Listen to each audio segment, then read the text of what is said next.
Oui, monsieur le maire, je voudrais d'abord que monsieur Bach, avec sa sincérité, on ne peut pas lui enlever, a lâché le morceau en réalité. Il a avoué quelle est votre conception de la démocratie pour vous.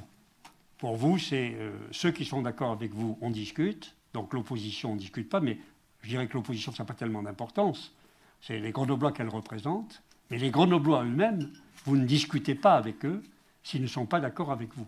C'était exactement ce que les uns et les autres ressentent.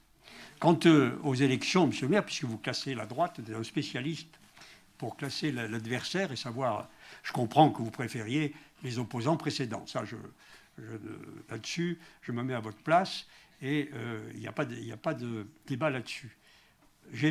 Nous avons fait, notre équipe a fait pour la première fois depuis maintenant une quinzaine d'années, de l'opposition de droite et du centre, le premier groupe de l'opposition municipale, ce qu'elle n'était pas dans votre précédent mandat, puisqu'elle était le second, vous le savez, le groupe socialiste était en tête.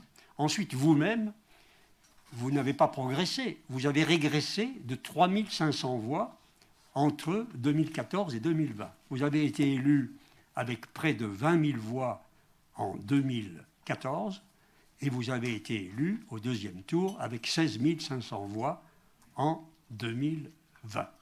Donc vous avez perdu des suffrages parce que les Grenoblois, vous n'avez pas créé d'élan.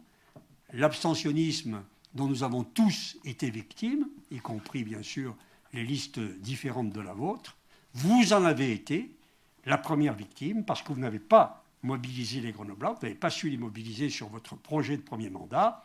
Et puisque vous renvoyez à la droite, je vous rappelle que si pour ma part j'ai bien été élu au premier tour en 1983 par 53% des voix, lors de mon deuxième mandat, nous avions créé un élan suffisant pour, face à la gauche et face au Front National, être réélu au premier tour avec 53% des voix.